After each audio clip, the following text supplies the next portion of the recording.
Hello, kamusta tayo lahat? I praise my Father, the Creator of this world, because He will never change. He will always be and forever be the Almighty God. Ang mga tao dito sa mundo paiba-iba, paiba-iba ng generation, no? Ang mga tao, ang mga bagay dito sa mundo nag-iiba, at yung itsura ng mundo naiiba. Pero si Almighty Father, hindi siya mag-iiba, hindi siya magbabago. Never magbabago si Almighty Father. He will always be loving to His creations. Tayo ang priority ni Almighty Father. Wala nang iba. At kaya, pinadala niya si Jesus Christ. Dahil tayo ang kanyang priority. Tayo ang treasure ni Almighty Father. Tayo ang kanyang inheritance. Kaya pinadala niya si Jesus Christ. At si Jesus Christ, He died on the cross, but He rose again after 3 days. And time will come na babalik uli si Jesus Christ at the last days. Walang makakagawa ng ganon. Walang makakagawa ng ganon. Namatay.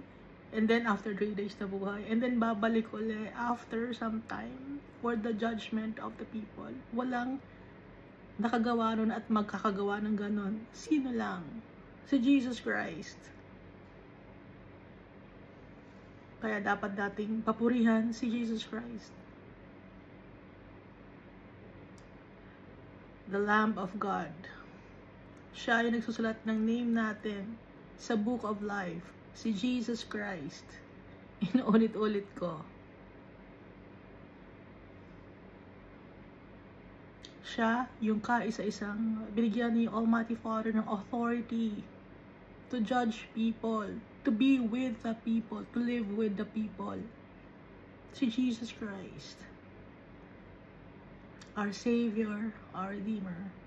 And if we glorify Jesus Christ, we are also glorifying our Father. And if we are glorifying our Father, we are also glorifying Jesus Christ.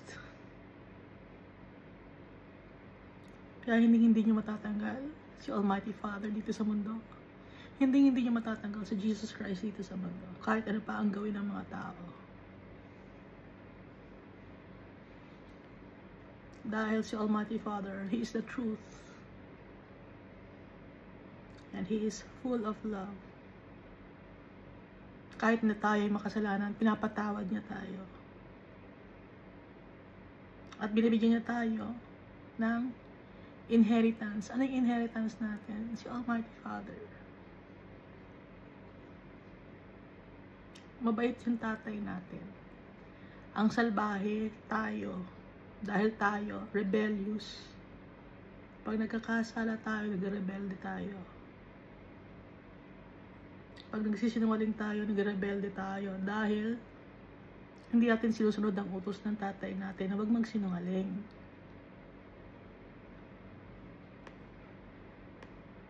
Pag sumasamba tayo sa mga idols, sa mga graven images, nagrebelde tayo kasi utos ni Almighty Father. Huwag mag-worship na mga graven images.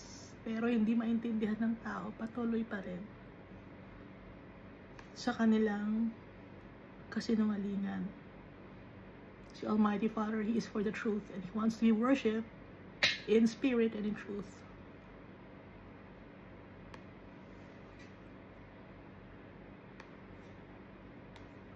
Last time we read Hosea chapter 12. So, nababasa natin ito, no? Yung mundo, yung Ephraim, nag-symbolize ng mundo na to.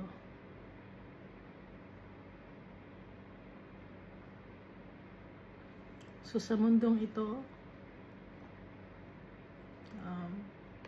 wicked ang mundo na to. Mayabang ang mundo na to.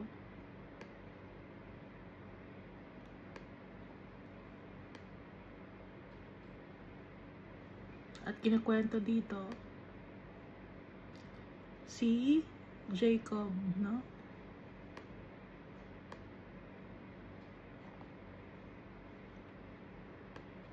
Na bata pa lang si Jacob, nasa womb pa lang siya.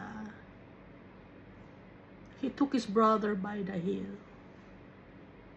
Yung sakong ni Esau. And in his strength, he struggled with God. Yes, he struggled with the angel and prevailed. Kaya, naging name niya Israel, si Jacob. Nagmakaawa siya kay Almighty Father.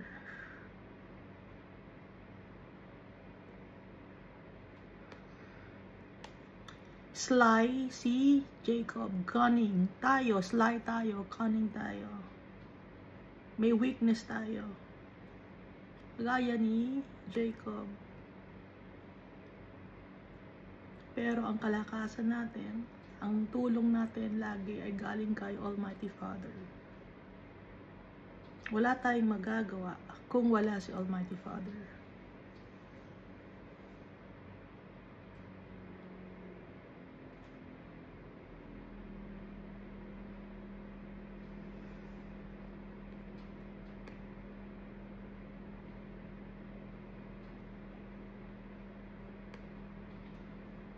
At ang mundo na to ay hindi niya nakikita ang kanyang kadumihan.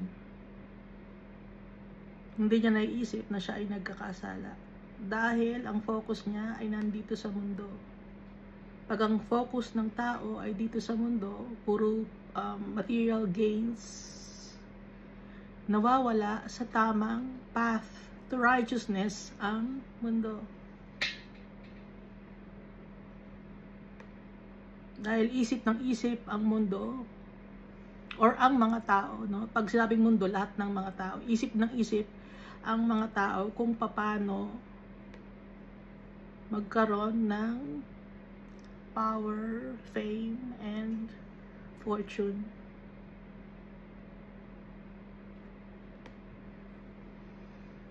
Nakakalimutan si Almighty Father na dapat ang focus natin, priority natin si Almighty Father.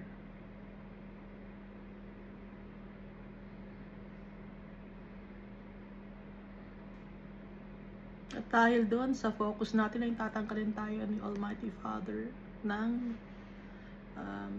lupain at ibabalik ulit niya tayo sa tent, sa barren land, sa desert. So si Almighty Father, kumausap siya ng mga tao niya, mga prophets, binigyan niya ng visions and parables and symbols. Hindi nakikita ng mga prophets si Almighty Father through visions, through dreams, at pag nagpe-pray. Doon nakakausap ng mga prophets si Almighty Father. Kaya nangyayari yon dahil nakafocus yung mga tao na yon kay Almighty Father. Hindi sila nakafocus sa mga bagay dito sa mundo na to. Ngayon, pag ang isang tao ay nakafocus sa bagay sa mga bagay dito sa mundo na to, hindi siya prophet, hindi siya pwedeng maging prophet.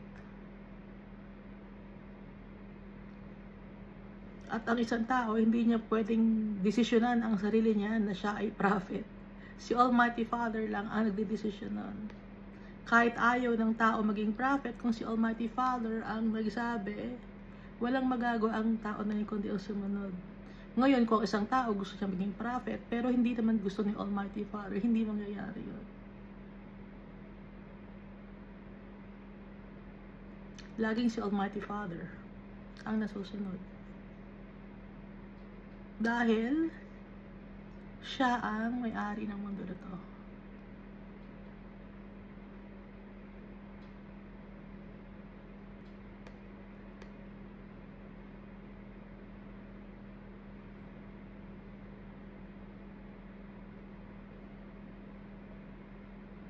At nabanggit ko na dati no, na ang isang prophet, hindi siya dapat nanghihingi ng pera or ng tithes. Pag nakakita kayo na nagsasabi na siya isang prophet and then naghihingi siya ng mga tithes and offerings, hindi yun prophet. Ginagamit lang niya yung pangalan ni Almighty Father tsaka ni Jesus Christ, ang Holy Spirit. Nakakalungkot. At ang tao na yun ay mapupunta sa eternal damnation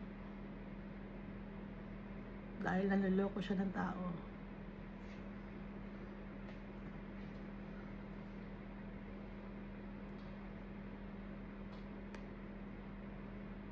Kaya kung nakikita nyo yung mga prophet dito sa Bible, hindi magaganda yung buhay nila.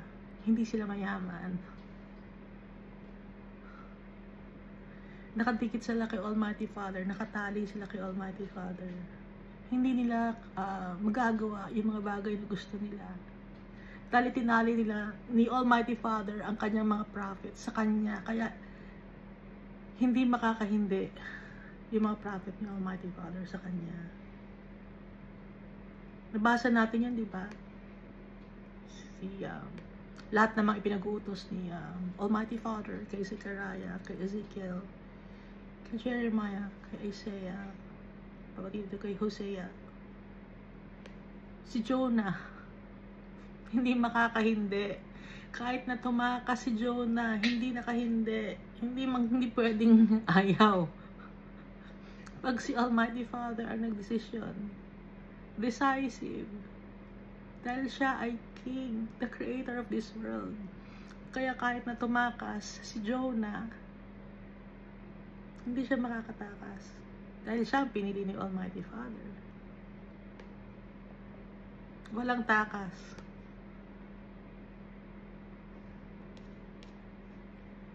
Kaya yung mga prophet na yun, ang inutusan ni Almighty Father to talk to the people.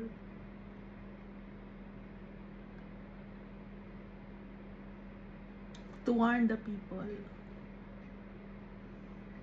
Pero ang mga tao, ginagalit si Almighty Father dahil ang dami na ni Almighty Father pinadala ng mga prophet. Kahit si Jesus pinadala, pinatay ng mga tao. Kaya si Almighty Father, ano ang gagawin niya sa last days?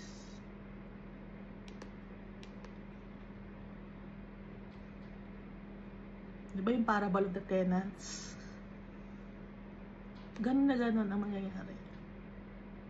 Kung alam ang version parable of the tenants.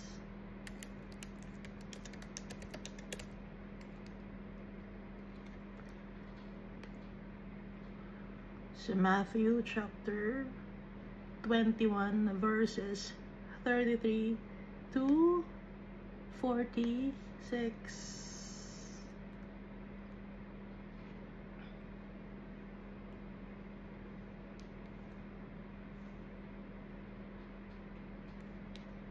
Anong gagawin?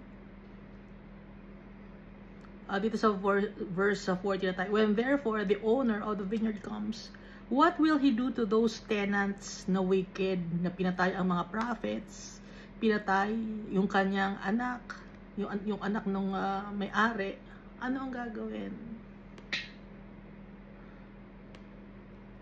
Pag sinabing pinatay ang anak ng may-ari at sinabing pinatay ang mga prophets, pag tayo ay hindi sumusunod kay Almighty Father, isa na tayo sa mga pumatay sa mga prophets. Isa na tayo sa pumatay kay Jesus Christ dahil hindi natin sinusunod ang tatay natin.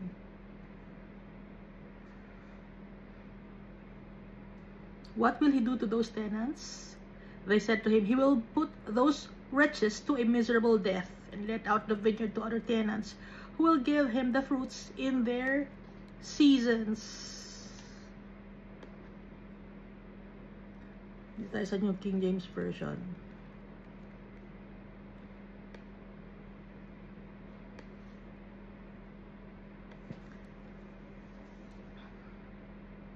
Yun din, same din sa version ng New King James Version.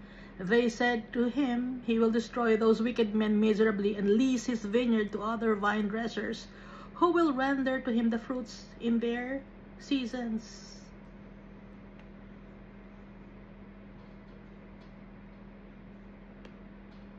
The Almighty Father will destroy the people, the wicked people, no?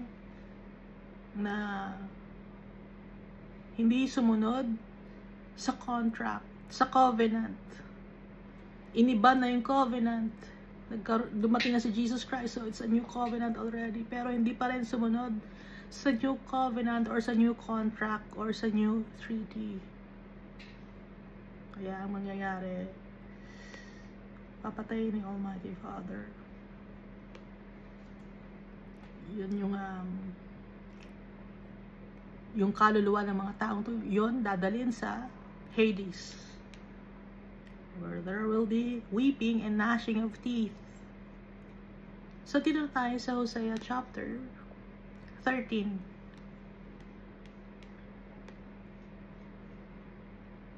Ay, tsaka nga pala, no, dito sa Hosea chapter 12, dito sa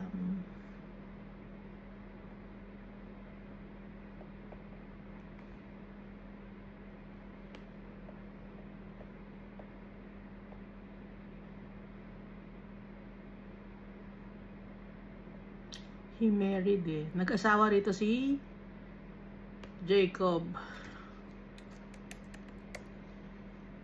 Sa verse 12, Jacob fled to the country of Syria. Israel served for a spouse, and for a while he tended sheep. Dito sa Hosea chapter 12, no?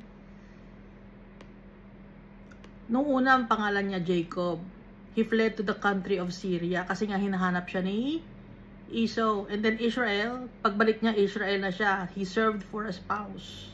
And for a while, he tended sheep. So, sino-symbolize nito? Si Jacob. Tayo to. Yung Ephraim, yung mundo.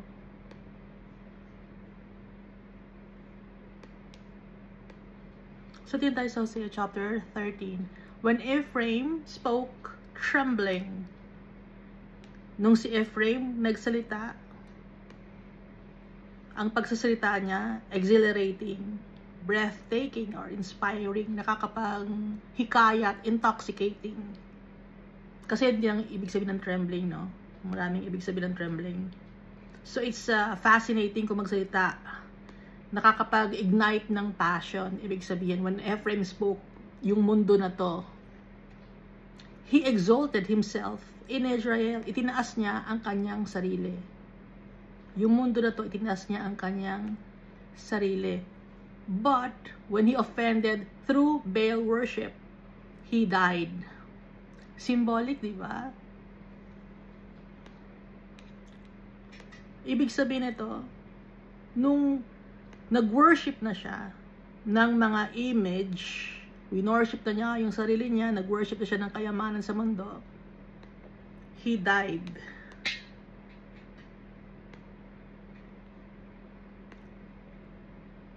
Alam naman natin na yung death, merong second death. Yun ang ibig sabihin itong he died. Kasi, ang mga followers of the Almighty Father and Jesus Christ, hindi naman mamamatay. But, their souls will live with the Almighty Father. Kaya hindi mamamatay. Pero pag sinabing he died, ito yung nasa eternal damnation na. It's because he exalted himself. Mayabang siya. At sumamba siya sa mga graven image. And at the same time, sinamba niya yung kayamanan dito sa mundo. Verse 2. Now they sin more and more. Padami ng padami ang kasalanan ng mga tao. Hindi lang sarili niya ang sinamba niya yung mga graven images, sinamba yung mga bagay dito sa mundo, yung mga material things, earthly possessions. Kaya, padami ng padami ang kasalanan. Gusto niya lagi entitled siya. Gusto niya lagi matalino siya. Gusto niya lagi siya ang nangunguna. Prideful. Yeah, now they sin more and more and have made for themselves molded images. Idols of their silver according to their skill. Gumagawa siya ng image or mga idols gawa sa silver. According to their skill. Pag sinabing according to their skill, hindi lang silver, gumagawa rin sa kahoy or semento. At hindi lang yun, kundi mga alahas, sinasamba mo. Maraming mga bagay dito na pwedeng sambahin. Nagsasamba ka ng pera. Ayun. According to their skill. All of it is the work of the craftsmen. Lahat ay gawa ng tao. They say of them, let the men who sacrifice kiss the calves. Sa ibang version, let those who offer human sacrifice worship with kisses.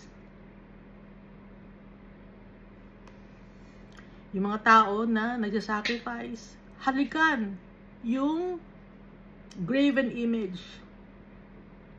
Humahalik ba kayo sa simento? Humahalik ba kayo sa kahoy? Pinupunasan niyo ba yung kahoy? O yung tanggal ng pintura?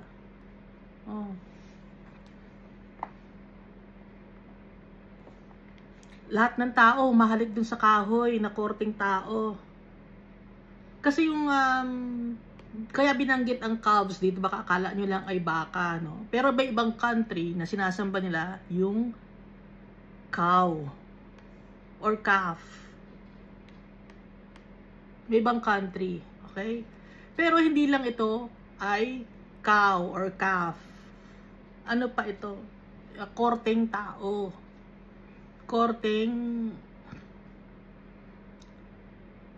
Korteng babae na gawa sa silver, gold, kahoy, semento. Sumasamba ba kayo? Kinikiss nyo ba? Lahat na lang kayo, hinalikan nyo yung bagay na pinupunasan nyo yung glass, no? Pinupunasan nyo ba yung glass?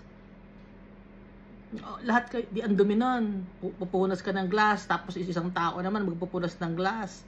O nagkasakit na kayo.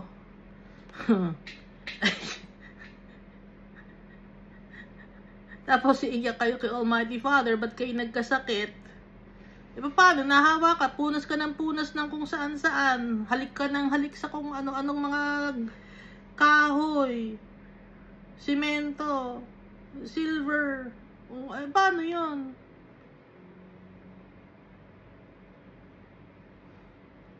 Nakita nyo na, dati, nabasa natin, nagbubukas ng incense, no? Nag-burn ng incense. Ito naman, hinahalikan pa yung image. Salita ko ba to? Hindi ko salita to. Okay, Almighty Father to. Nasa Hosea chapter 13, basahin natin. Magbasa tayo ng Bible para hindi tayo para alam natin, hindi tayo magugulat. Kasi ang mga tao, hindi nila alam ito. Hindi ito binabasa. Binabasa ba ito ng mga preachers ninyo? Ng mga pastors ninyo? Kasi baka kaya hindi binabasa sa inyo ng mga preachers nyo at yung mga pastors ninyo, baka ma-hurt kayo. Pero mali yon. Dapat malaman ng tao ang totoo.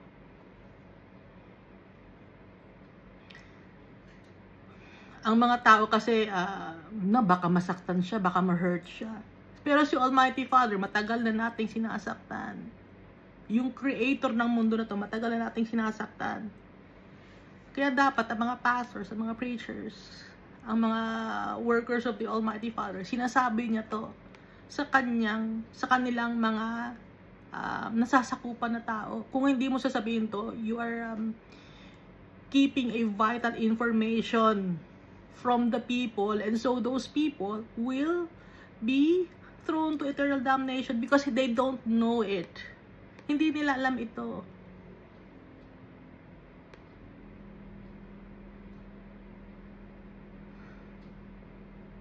Kaya magbabasa tayo ng Bible. Ngayon mag-unlike kayo ngayon sa akin. Okay lang, unlike, but pag ina-unlike ninyo, hindi naman ako ang ina-unlike ninyo eh. Si Almighty Father ang ina-unlike ninyo. Unsubscribe, that's good. Kasi hindi naman ako ang ina-unsubscribe kayo eh. Si Almighty Father, ibig sabihin ayaw ninyo yung salita ni Almighty Father. Nag-decide kayo.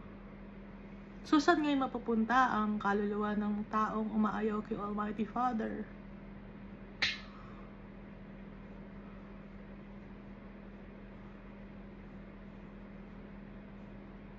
Akala ninyo ako ang iniinis ninyo. Hindi ako ang iniinis ninyo.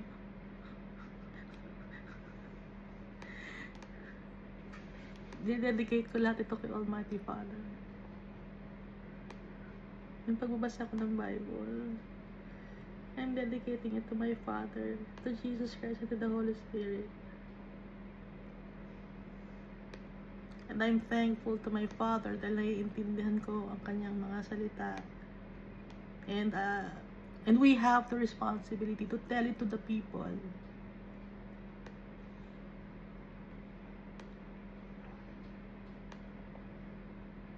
Verse 3, therefore, they shall be like the morning cloud. Yung mga nag-worship ng mga material things, earthly possessions, whether it be silver, gold, or mga precious gems, paman, or kung ano-ano sa buhay na to, sa mundo na to, ano ang mangyayari sa kanila? Therefore, they shall be like the morning cloud. Ano ba yung morning cloud? And like the early dew that passes away, like a chaff blown off from a threshing floor, and like smoke from a chimney, lahat madaling mawala, mahipa ng hangin, matuyo, mag-fade away, madali. Yung mga tao na hindi nagtitiwala kay Almighty Father, but on the things of this world, they shall be like the morning cloud. Pag hapon na, wala ng cloud. Yung early dew, pag hapon na, wala na rin. Ang bilis mawala. Yung chaff naman, yung ipa, na pag inihiwalay sa wheat or sa grain, ano ang mangyayari? Nililipad ng hangin. Yung smoke galing sa chimney, ano yun? Wala din. Hindi na makita, di ba? Ganun yung mga tao na hindi nagtitiwala kay Almighty Father. Na ang pagtitiwalaan nila ay yung sumasamba sila sa kung ano-ano mga bagay dito sa mundo. Pinag-aaksayahan ng panahon, gumawa ng mga image, minsan na mas mataas pa sa building yung image. Sige, gawa lang kayo. Pero darating ang time, si Almighty Father, He will crush the people who made those idols and who worship those idols. Saan mapupunta? Sa eternal damnation. Pag nasa impyerno na, gumawa kami ng image O bakit nandito kami sa impyerno? O yun nga, kaya nga ikaw nasa impyerno dahil gumawa ka ng image. Sinamba mo yung image, hinalikan mo, nagbukas ka ng insenso, nagbukas ka ng kandila. Para saan? Imbis na si Almighty Father, ang bigyan natin ng panahon, ibuhos natin kay Almighty Father yung pagmamahal natin. Ibinuhos natin ang pagmamahal natin sa mga bagay dito sa mundo na to. Na walang kwenta. Verse 4, yet I am the Lord your God, ever since the land of Egypt, and you shall know no God but me.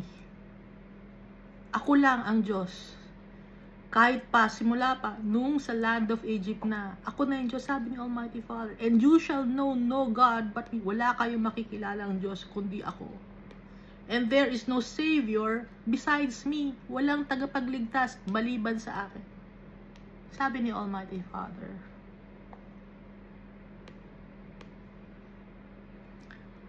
Si Jesus Christ, He is also a Savior. Bakit? The Father and I are one. Ipinadala ni Almighty Father si Jesus Christ. At kung ano ang goal ni Almighty Father, ganun din ang goal ni Jesus Christ.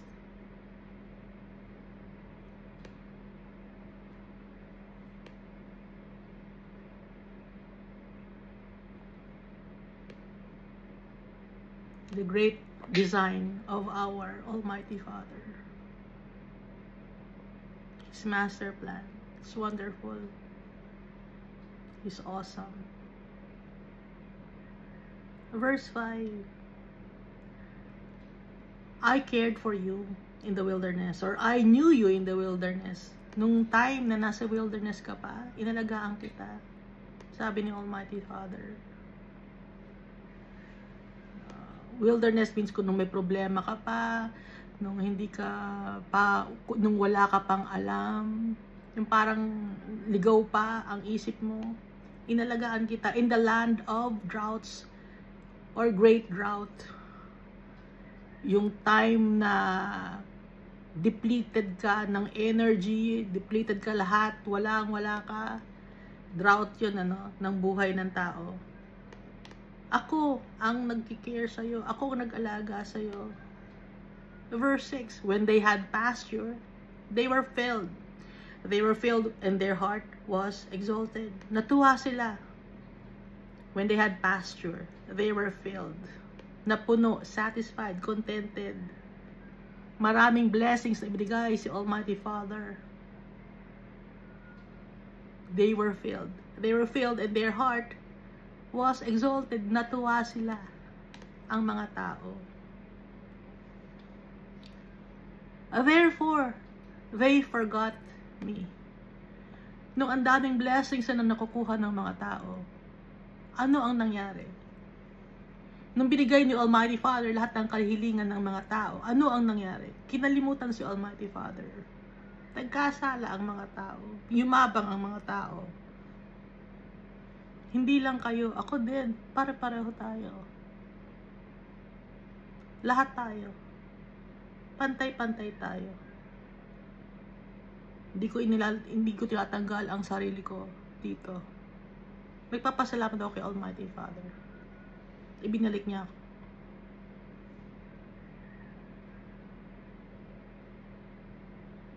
Pinaalala sa akin ng Almighty Father na siya yung Diyos ko. Na siyang pinaka-powerful. Nagpapasalamat ako.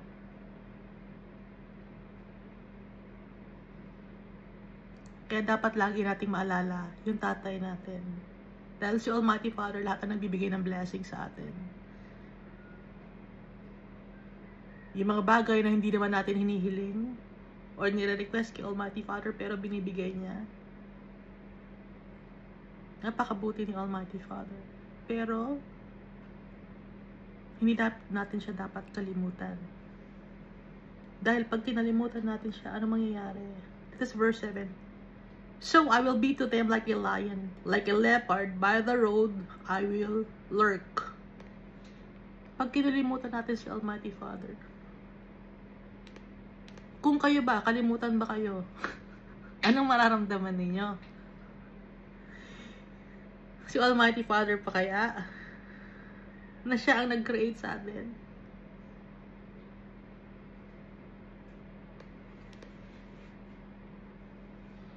Si Almighty Father pa kaya? Na siya ang nagbigay ng lahat-lahat sa atin. At sobra-sobra pa. Pero kinalimutan natin. Anong ginawa natin? Kinalimutan natin yung tatay natin. Kaya anong gagawin ni Almighty Father? So I will be to them like a lion, like a leopard, by the road I will lurk. Nakabantay lagi si Almighty Father sa mga ginagawa natin. Hurting si Almighty Father. At kinalimutan natin siya. And so he'll be like a lion and a leopard, by the road I will lurk. Nakatingin si Almighty Father, nagmamasid sa atin. Malungkot dahil kinalimutan natin. Verse 8, I will meet them like a bear deprived of her cubs. I will tear open their rib cage.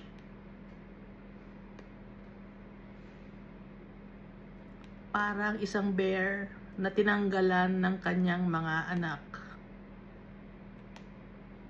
Bubuksan ni Almighty Father ang rib cage. Anong ibig sabihin nito? Rib cage. Ma-hurt tayo. Dahil kinalimutan natin ang tatay natin. And so, anong mangyayari sa atin? Magagalit si Almighty Father na parang siya yung tinanggalan ng anak. Ng kanyang mga, ninakawan ng kanyang mga anak. Ninakawan ng anak, sorry. Para siya ninakawan ng anak. Bear na ninakawan ng mga cubs. magwawala siya. I will tear open their rib cage. Bakit rib cage? Sa rib cage, andito, puso natin. Ma-hurt tayo. And there, I will devour them like a lion.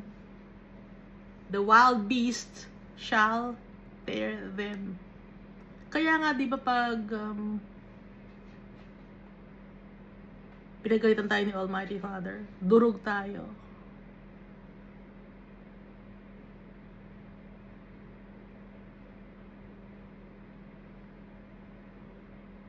Naramdaman niyo na ba yun? Durog kayo. Durog ako dun ah. Yung buhay ka pa pero durog na ako ah. Nakaramdam na ba kayo ng ganun? Kung hindi pa, no? Wag niyo nang hintayin pa na maramdaman ninyo yun. Alalahanin natin lagi si Almighty Father. Naramdaman ko na to, durog.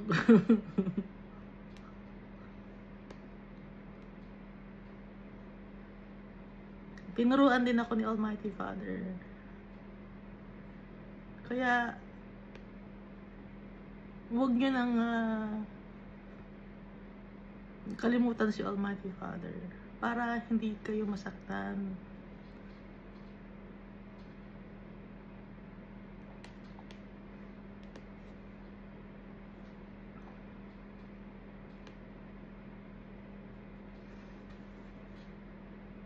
Kasi kaya ginagawa ni Almighty Father to para makabalik tayo sa Kanya. Magmakaawa tayo sa Kanya. Kaya ganito si Almighty Father. I will meet them like a bear deprived of her cubs. I will tear open their rib cage, and there I will devour them like a lion. The beast, or the wild beast, shall tear them.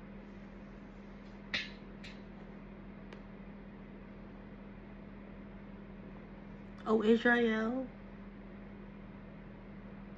you are destroyed, but your help is from me.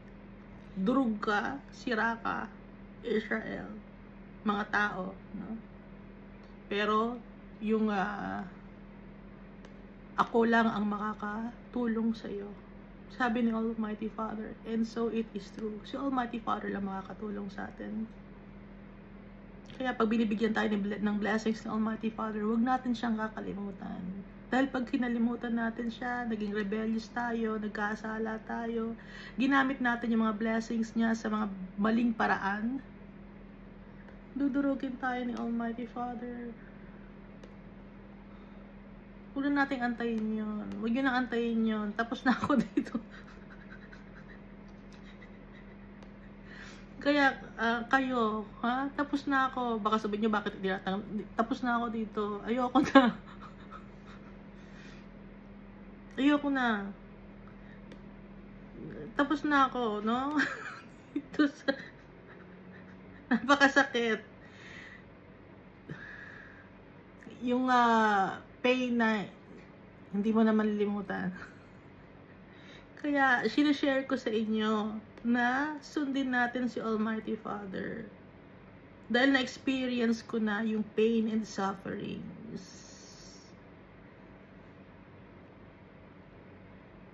Kaya binabasahan ko kayo ng Bible. Tinuruan ako ni Almighty Father ng lesson.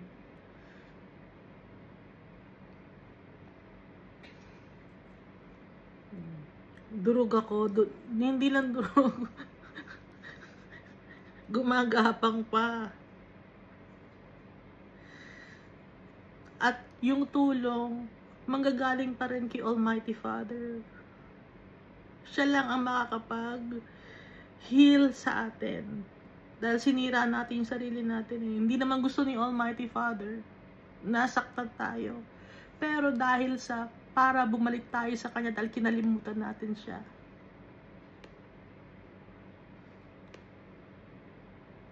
Tuturuan niya tayo ng lesson. Nang hindi natin malilimutan. Ngayon baka pag nagtataka kayo, bakit yung ibang mga tao, masasama naman yung ginagawa nila, ba't di sila napapagalitan? Baka gumanong kayo, no?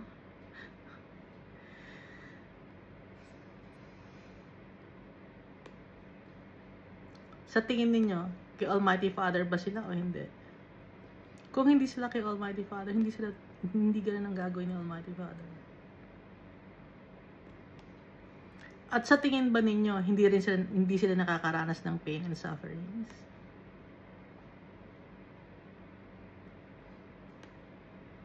Nakakaranas din sila ng pain and sufferings, pero ang ginagawa nila, imbis na makinig sila kay Almighty Father,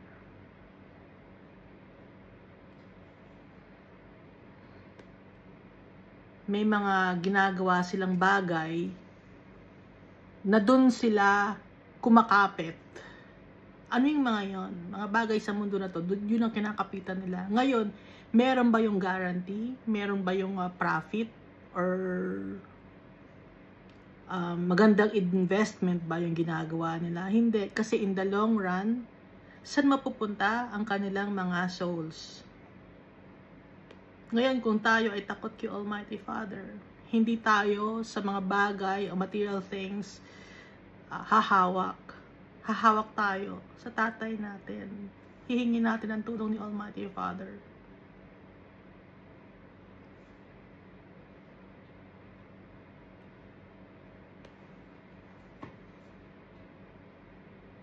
Verse 10. I will be your king. Or where is your king? Where is any other? That he may save you in all your cities. And your judges, to whom you said, give me a king and princess. I gave you a king in my anger, and took him away in my wrath. Sabi ni Almighty Father. Dito sa verse 10, I will be your king, or where is your king? Where is any other, that he may save you in all your cities? And your judges, to whom you said, give me a king and princess. I gave you a king in my anger, and took him away in my wrath. Dito sa 1 Samuel chapter 8, verse 5.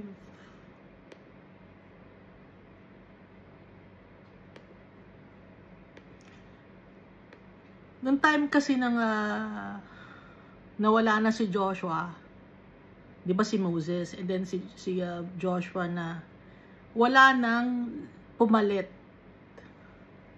Ang pumalit na lang ay ang mga prophets. Ngayon, humingi ang mga tao ng king na maglilid sa kanila. Dito no sa 1 Samuel chapter 8 verse 4. So all the elders of Israel gathered together and came to Samuel at Ramah. They said to him, you are old, and your sons do not follow your ways. Now appoint a king to lead us, such as all the other nations have. Nainggit yung Israel. Verse 6, but when they said, give us a king to lead us, this displeased Samuel. So he prayed to the Lord, and the Lord told him, listen to all that the people are saying to you. It is not you they have rejected, but they have rejected me as their king. Nanghihingi ng king yung mga tao kasi naiinggit sila sa ibang mga nations. Ngayon, nagpray si Samuel. Nalungkot siya. Ngayon, ano sabi ni Almighty Father? Huwag kang malungkot, makinig ka sa kanila. Hindi naman ikaw ang nire-reject ng mga tao. Sino ang nire-reject ng mga tao? They have rejected me as their king. Ang nire-reject ng mga tao si Almighty Father. Hindi si Samuel. As they have done from the day I brought them up out of Egypt until this day, forsaking me and serving other gods, so they are doing to you. Now listen to them, but warn them solemnly and let them know what the king who will reign over them will claim as his rights. So yun nga, binigyan ng king na naghari sa Israel.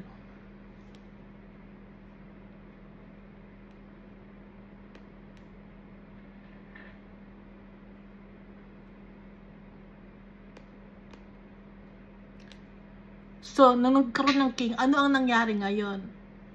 Nung nagkaroon ng king, yumaman yung king. Nagkaroon ng mga prince, nagkaroon ng mga power, fame, and wealth. Yung king. Kaya nga sabi ni Almighty Father dito, I gave you a king in my anger. Kasi galit siya, kaya binigyan ko kayo ng king kasi galit ako. Dahil in-reject niyo ako. Ito ibig sabihin ito. and took him away in my wrath. Kasi makasalanan din yung tao. Kasi ang tao, ayaw nila kay Almighty Father. Mas gusto pa nila mag-lead sa kanila ang tao kaysa kay Almighty Father. Ngayon, sino ang gusto niyo mag-lead sa inyo? Yung tao ba ang gusto niyo mag-lead sa inyo? O si Almighty Father? Mamimili lang kayo eh. Mamimili lang. Si Almighty Father ba o ang tao?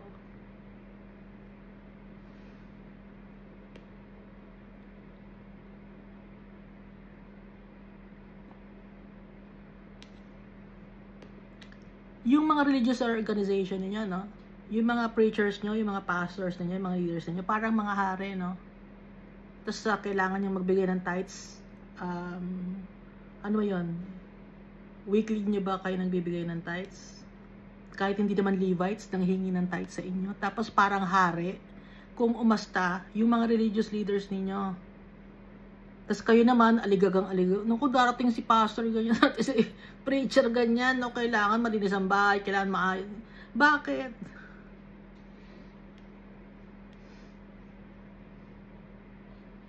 Servant nga ni Almighty Father. Dapat, maging busy tayo kay Almighty Father. Maging faithful tayo kay Almighty Father at kay Jesus Christ, hindi sa religious leaders. Dapat ang ma-please natin si Almighty Father tsaka si Jesus Christ. Ang ginagawa ng mga tao, ang piniplease nila, ang pinapasaya nila, yung kanilang mga religious leaders. Bakit? Sa tingin niyo natutuwa si Almighty Father sa ganon? Mali-mali pa ang turo sa inyo. Na nangingi pa ng tithes, hindi naman Levites. Doon pa lang malalaman nyo na eh.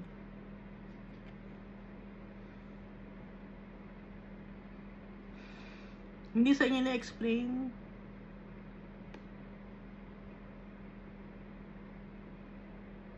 Verse 12. The iniquity of Ephraim is bound up.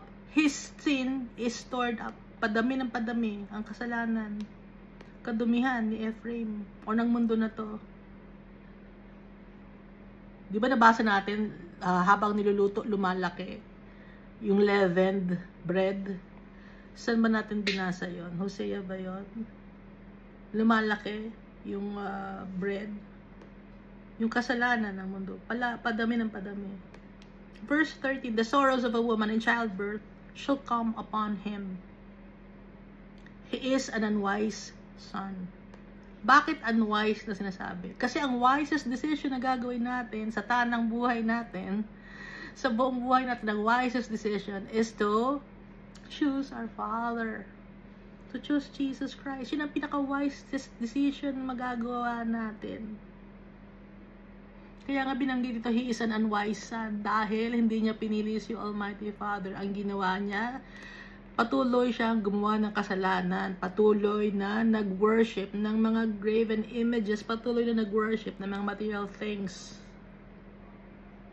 So, dahil sa unwise son siya, hindi siya marunong mag-decision, mali ang decision niya dahil pinaka-wisest decision niya ay ang mahalin si Almighty Father.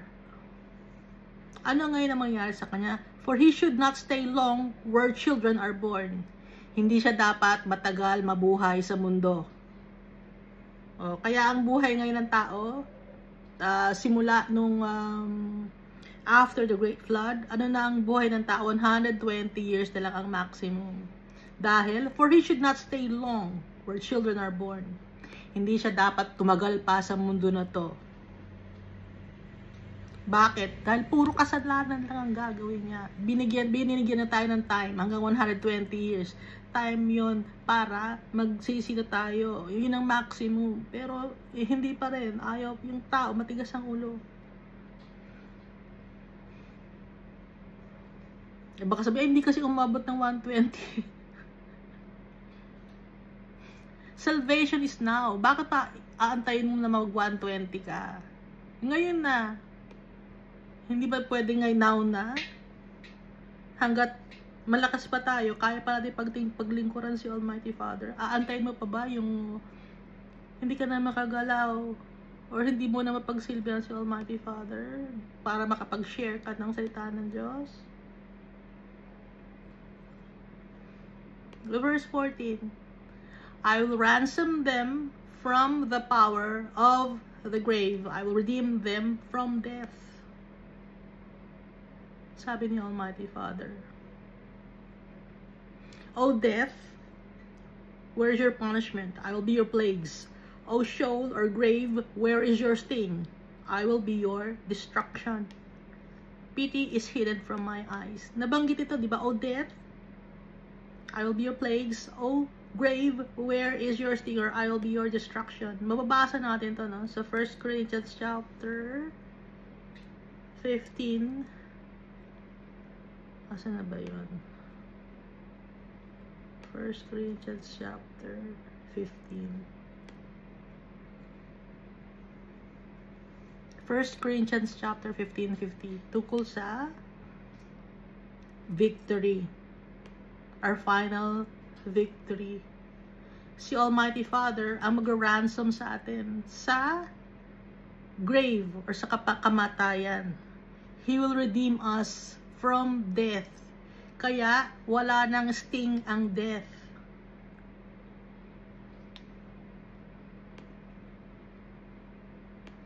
At ito rin ay nakalagay sa New Testament sa 1 Corinthians chapter 15 verse 50. Now I say, brethren, that flesh and blood cannot inherit the kingdom of God, nor does corruption inherit incorruption.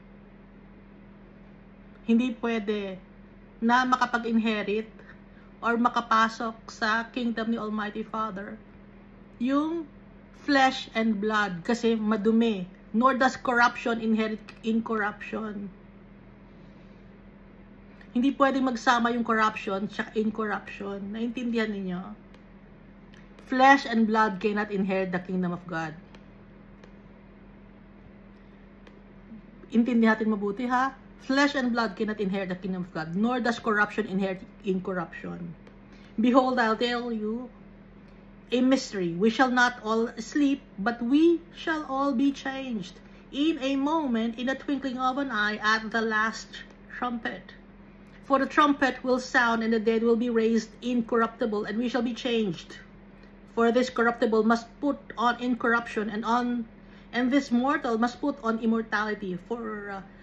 So when this corruptible has put on incorruption, and this mortal has put on immortality, then shall be brought to pass the saying that is written, Death is swallowed up in victory. O death, where is your sting? O Hades, where is your victory? The sting of death is sin, and the strength of sin is the law. But thanks be to God, who gives us the victory through our Lord Jesus Christ. Therefore, my beloved brethren, be steadfast, immovable, always abounding in the word of the Lord, knowing that your labor is not in vain in the Lord. Itong verse na to, ito yung sinasabi na in a twinkling of an eye, no? Yung rapture. Hindi ito ang pinag-uusapan na rapture, okay? At walang rapture sa Bible. Ang pinag-uusapan dito, bibasahin kasi ng buo. Pati kasi hindi binabasa ng buo. Ang pinag-uusapan dito, wala nang sting ang death. Because of Jesus Christ's blood. Hindi dahil sa may rapture dito in the twinkling of an eye. Hindi. Ha? Hindi tayo lahat ay may sleep. Hindi lahat mamamatay. But we shall all be changed. Tayo ay iibahin. Hindi tayo mamamatay. In a moment, in the twinkling of an eye, at the last trumpet. For the trumpet will sound, and the dead will be raised incorruptible. And we shall be changed. Nakita ninyo, diniretso, for the trumpet will sound, and the dead will be raised incorruptible. Yung mga, hindi tayo lahat mag-i-sleep ng forever. Tayo ay mabubuhay. Tayo ay iibahin. Pag iniba na tayo, yung dead will be raised incorruptible. Magkakadugtong siya. Kaya, bakit ganun si John Darby? Ayan, namanggit na naman si John Darby.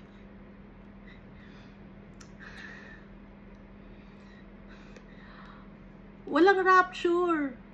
Ito ay pinag-usapan dito tungkol sa kamatayan. Hindi na tayo mamamatay dahil yung kamatayan, yun yung second death, yun yung Hades. Ngayon, wala nang sting ang Hades. Hindi na tayo takot sa Hades.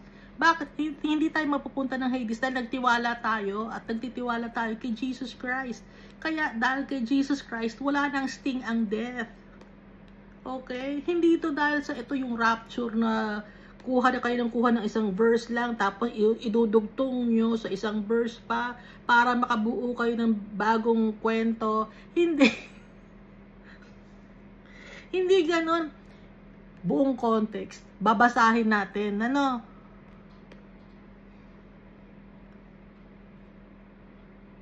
Kaya itong Hosea chapter 13 verse 14, bine-verify niya dito sa New Testament, okay? Sa Corinthians.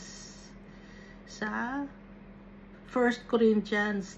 Ito ay tungkol sa kamatayan. Hindi na tayo mamamatay, pero hindi ito tungkol sa rapture na biglang mawawala ka in a twinkling of an eye. Hindi ganon, kundi hindi na tayo magiging corrupt yung body natin.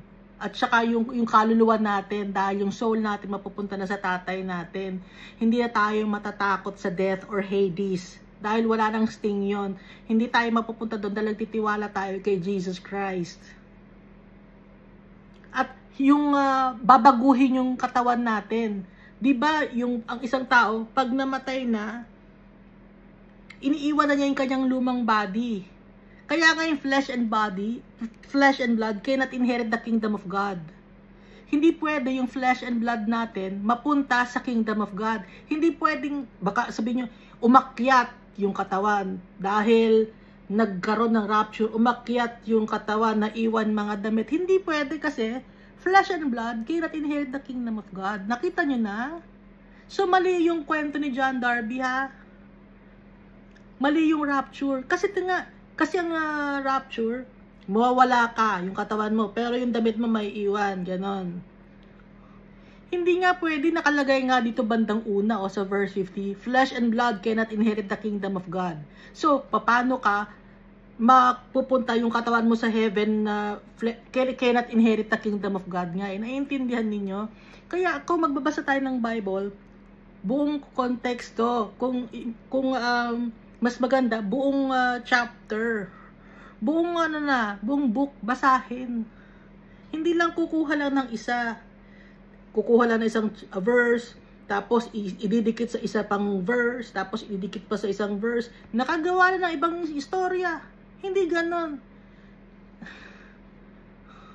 Babasahin natin ng full context, ha? Kaya lang ito, ulitin ko, kaya lang merong verse dahil nga nilagyan ng verse ni para maintindihan niya. Sino nga to? Nalimutan ko yung pangalan. Yung merong printing press, naging Christian siya, nagtiwala siya kay Almighty Father. Kaya naintindihan niya yung Bible kasi nga nilagyan niya ng verse. Sino nga yung naglagay ng nakalimutan ko pangalan. Ayan.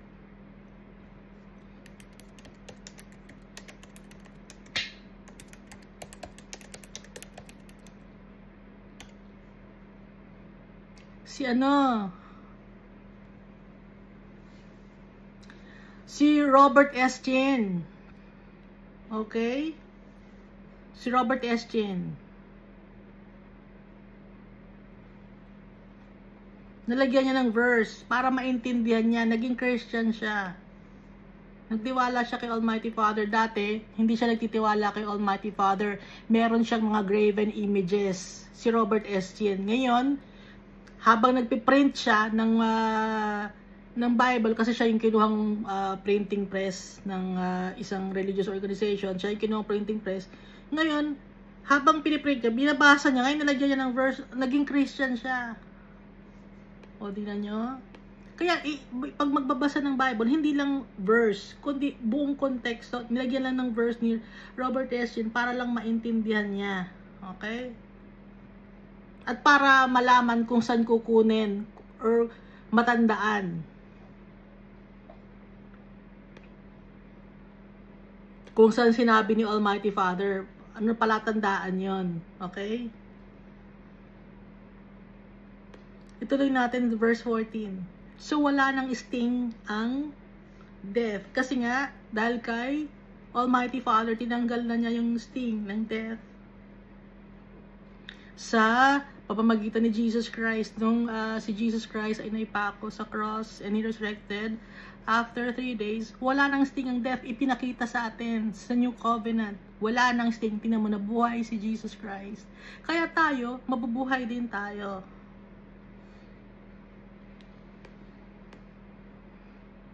Yung katawan man natin ay mabubulok dito sa mundo kasi nga hindi pwede ang corruptible body makakapunta sa heaven, yung flesh and blood, kasi nga madumi, makasalanan tayo.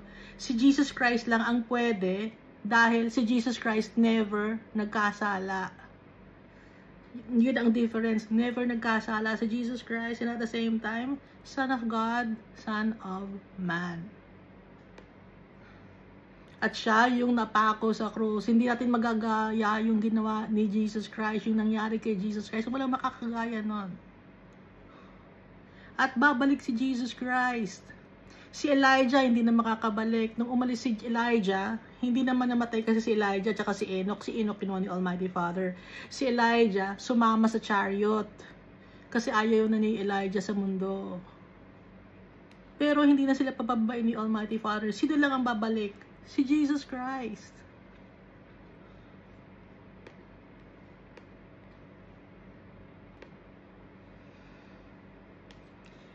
Verse 14 ng Hosea chapter 13. Pity is hidden from my eyes. Sabi ni Almighty Father, wala nang awa yung mata ko. Nakatago.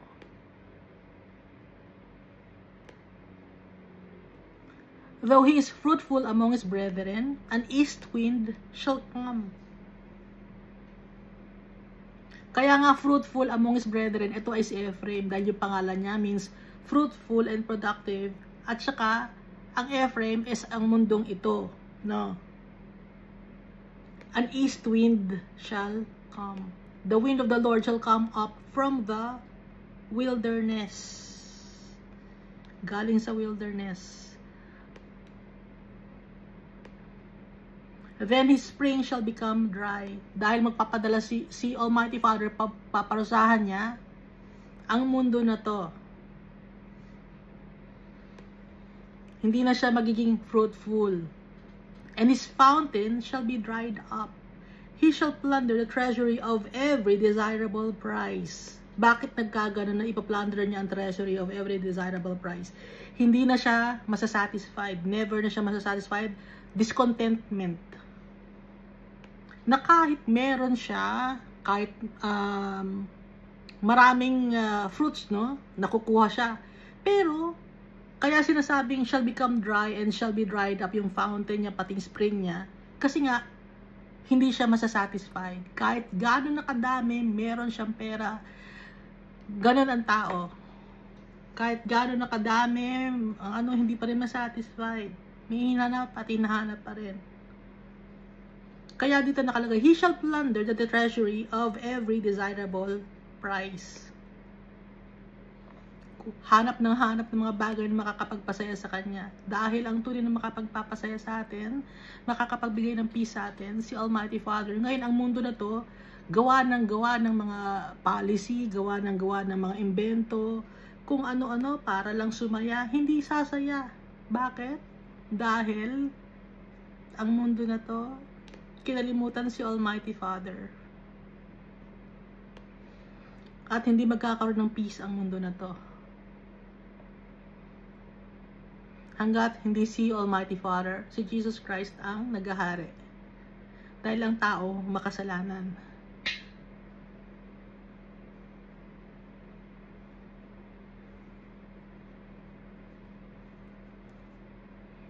Kaya nakikita niyo yung mga taong napakayaman. Hindi lang bilyonaryo, trilyonaryo pa.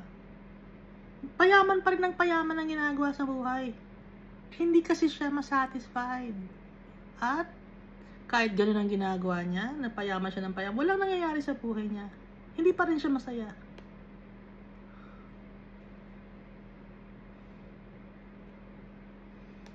Verse 16, Samaria is held guilty. Yung Samaria, alam naman natin ang background ng Samaria, no? Halo-halo ang mga tao dito sa Samaria. For she has rebelled against her God. They shall all fall by the sword. Their infants shall be dashed in pieces, and their women with child ripped open.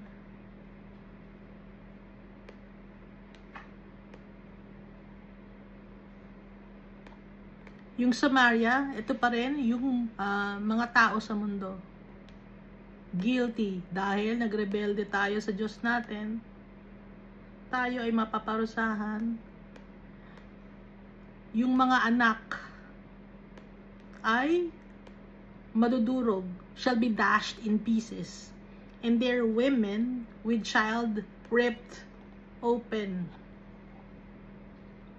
Ephraim and Samaria, no? Yung Samaria, nasa loob siya ng Ephraim or sakop siya ng Ephraim. Naintindihan natin? Ay, sino bang kausap ko? Kaya binanggit yung Samaria kasi under siya ng Ephraim. Under ng mundo na to, merong maliliit na nations. So yung mga nations na yon, yung mga tao rin na nakatira doon, guilty. Dahil rebelde rin against kay Almighty Father. Paano naging rebelde? Baka sabihin, hindi naman wala namang mga daladalang mga arms yon or nagra-rally. Hindi ganun ang rebelde kay Almighty Father. Ang pagre-rebelde kay Almighty Father ay yung gumagawa ng kasalanan. They shall all fall by the sword. Ano yung sword? Sword symbolizes what? Salita ni Almighty Father. Madudurog. Sino yung mga infants? Their infants shall be dashed in pieces, mga tao. And their women with child ripped open. Lahat. Damay-damay ang mga tao na guilty, na nagrebelde against the Almighty Father. Dahil sa patuloy na paggawa ng kasalanan. Dito tayo sa Hosea chapter 14. O Israel, return to the Lord your God. Kita niyo dito si Almighty Father.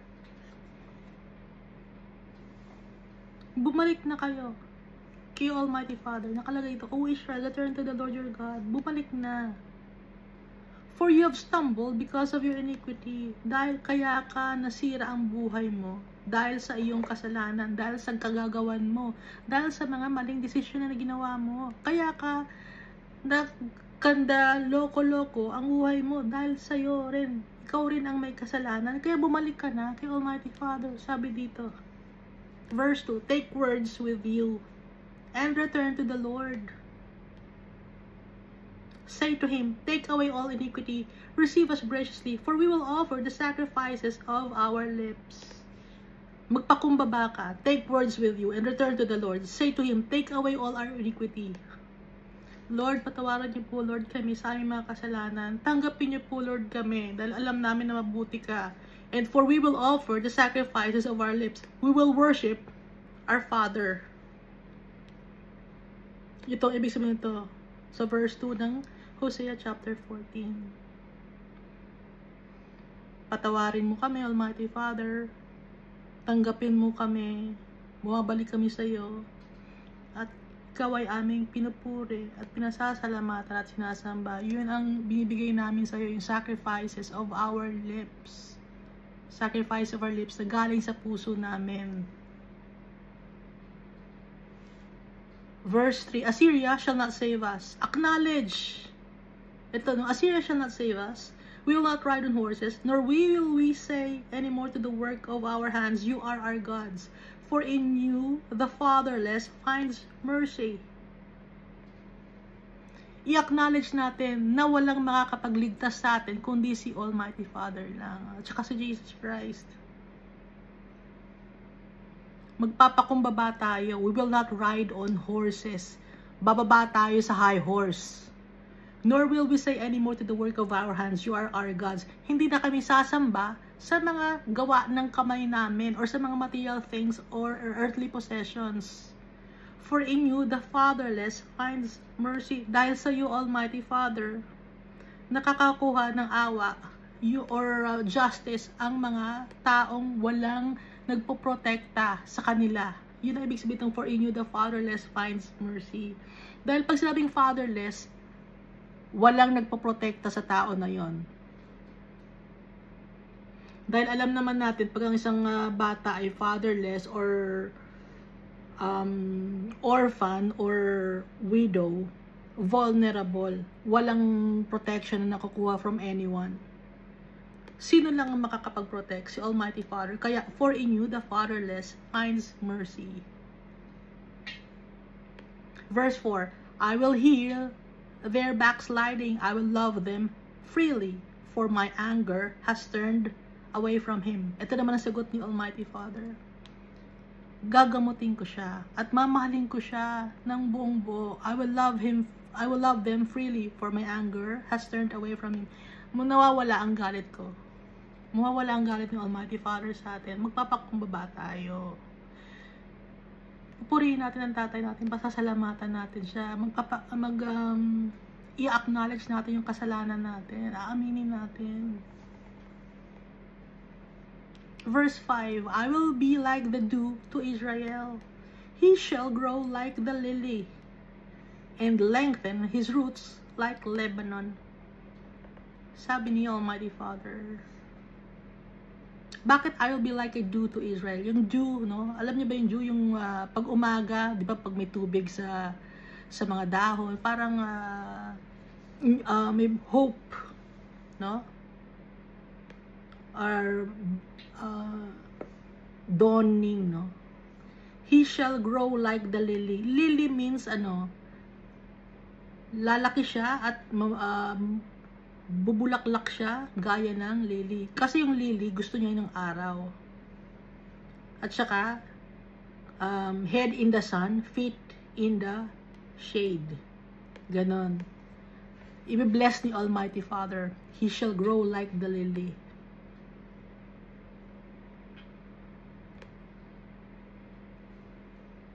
And lengthen his roots like Lebanon. Kung nakakita na kayo ng Lebanon tree or Lebanon cedar, mahaba yung ugat nun, malalalim. Kasi, ito basahin ko, no? Nakita ko sa internet. The roots of a Lebanon cedar can reach deep into the soil, enabling them to anchor the tree firmly even on rocky slopes. Ibig sabihin, stable. At malalim yung ugat at malawak, providing a stable base for the tall tree. So, magiging matapang at malakas tayo pag si Almighty Father ang kasama natin. Dahil, anong sabi ng Almighty Father? He shall grow like the lily and lengthen his roots like Lebanon. Strong and abundance. Laging may blessings. Verse 6 of Hosea chapter 14. His branches shall spread, his beauty shall be like an olive tree. Yung olive tree, alam natin na yung olive tree, madaming bunga yon all year round. At yung olive tree, yung oil nun, ginagawang pang-anoint. No? Yung ano ba yung tawag sa yung olive oil, pang-anoint yun. Pang blessings of the Almighty Father. At saka yung olive tree, kahit putulin mo, tutubo at tutubo siya. At mahaba ang buhay ng olive tree.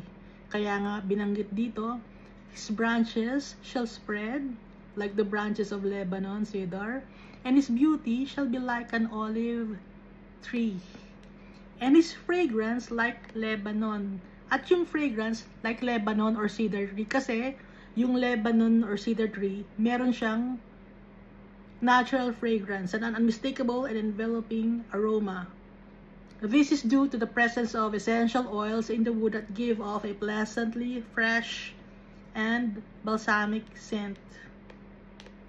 Magiging mabango. Verse 7, those who dwell under his shadow shall return. They shall be revived like grain and grow like a vine. Their scent shall be like the wine of Lebanon.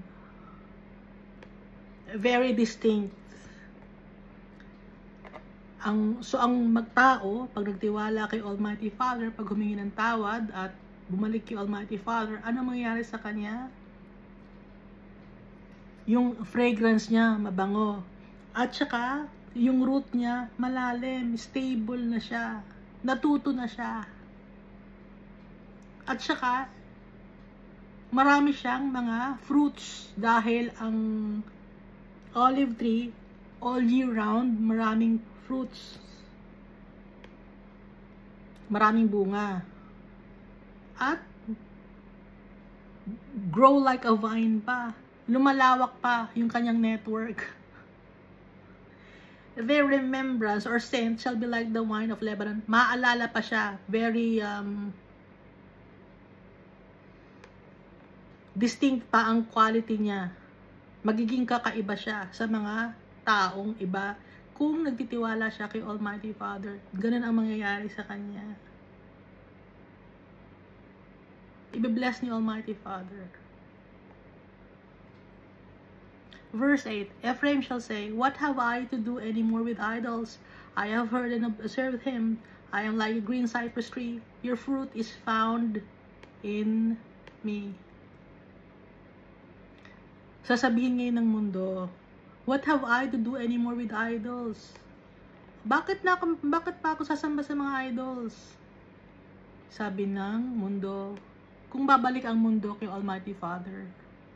Dahil wala naman tayong makukuha sa pagsamba ng mga idols. It's unprofitable. It's meaningless. I have heard and observed him. I am like a green cypress tree. Your fruit is found in me.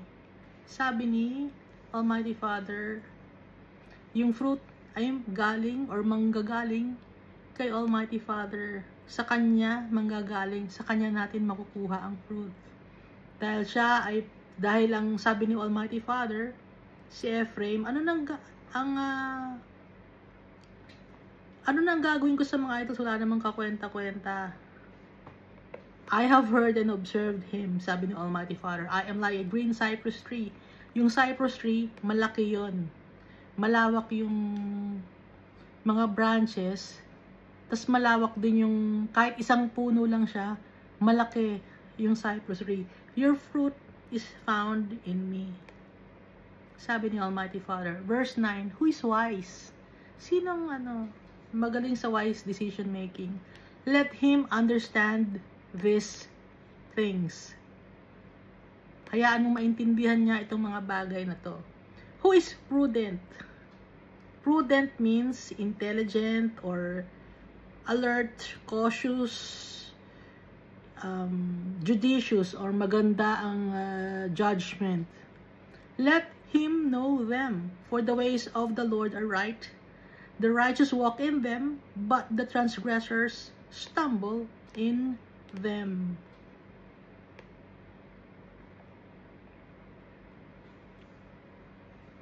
Who is wise? Ang wise na tao, si Almighty Father, ang pagtitiwalaan. Kaya, kung wise tayo, maiintindihan natin itong mga bagay na sinasabi sa atin ni Almighty Father. Kung prudent tayo, or intelligent tayo, malalaman natin itong mga bagay na to, magiging knowledgeable tayo about kay Almighty Father sa mga ayaw niya at sa mga gusto niya.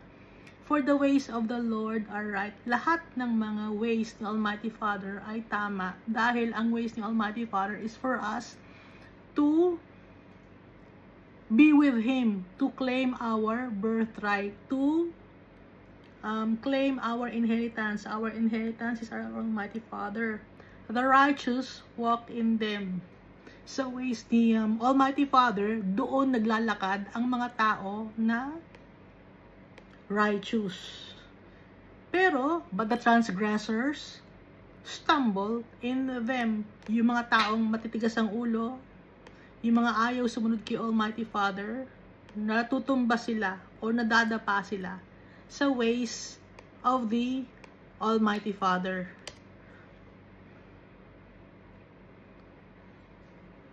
Yung mga offenders, no? Mga outlaws, evildoers, yun ang mga transgressors. They stumble in the ways of the Lord. In righteousness they stumble. Bakit sila na-stumble sa ways of the Almighty Father? Kasi ayaw nila dahil matigas ang ulo nila.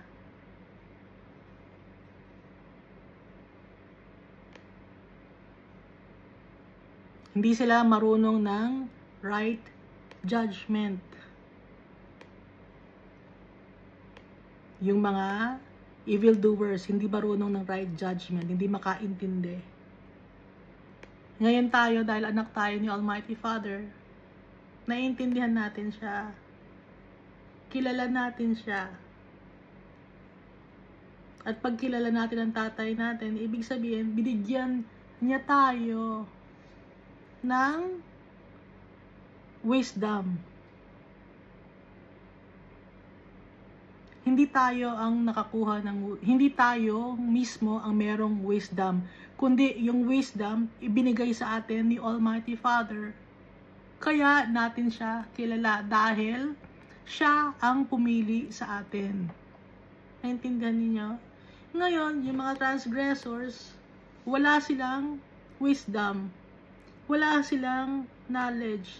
Kasi gusto nilang gumawa ng wickedness. At sa pagkakagawa nila ng wickedness, mas lalong naiiba ang kanilang decision making. Dahil napupuno yung puso nila ng kadumihan. Puro erroneous ang ginagawa nila. Yung mga evildoers. Doon sila nakafocus. Unless na lang kung magpapakumbaba ang mga tao, hihingi ng kapatawaran kay Almighty Father, at yung worship natin si Almighty Father. From there, sa pagpapakumbaba, dun na ibubuhos ni Almighty Father ang blessing niya sa tao. Yung blessing is not material blessings, but spiritual blessings. Doon na mabubuksan ang puso at isipan ng tao, basta magpakumbaba lang kay Almighty Father. Pero kung patuloy pa siya na paggawa ng wickedness or evil things, hindi siya magpapakumbaba kay Almighty Father, lahat na lang ng mga bagay na gagawin niya, mali. Lahat erroneous, lahat kasalanan, at in the long run, ang ending ay ang kapahamakan, which is the eternal damnation. Yun ang pinaayaw ni Almighty Father na mangyari sa atin. Yung ending ng buhay natin, mapunta tayo sa eternal damnation. Kaya ngayon pa lang, kailangan nating humingi ng tawad kay Almighty Father. Magpakumbaba. Dahil sa pagpapakumbaba natin, i-acknowledge natin yung kasalanan natin, purihin natin ang tatay natin, maging thankful tayo. Doon, umpisa na yun ng blessings ni Almighty Father na isa-shower niya sa atin abundantly. Mabubuksan ang puso at isipan natin. Kailangan lang natin na mag-decide. Dahil meron tayong free will. Hindi sa atin tinanggal ni Almighty Father yun dahil mahal niya tayo. Gusto ni Almighty Father, piliin natin siya nang walang sapilitan. Na tayo mismo ang makaintindi ng buhay. Na tayo mismo ang makaintindi ng righteousness, paano natin maiintindihan ng righteousness na makilala natin yung tatay natin? Dahil yung tatay natin, ipinapakilala niya yung sarili niya. Hindi siya nag-hold back. Nire-reveal niya yung sarili niya. Pero tayo, dahil sa kasalanan natin, hindi natin makita.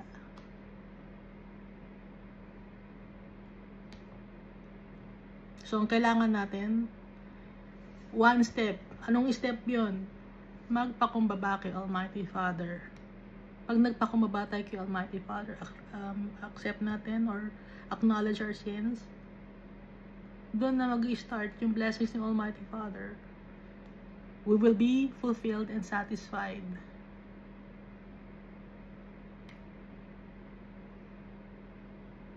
Yung kahit na hindi tayo mayaman dito sa mundo na to, pero yung heart natin, we are joyous dahil alam natin na yung tatay natin, hindi tayo pababayaan. Meron na tayong peace of mind because of our Father and because of Jesus Christ, our Savior, our Redeemer, our friend. Thank you, and God loves us all so much.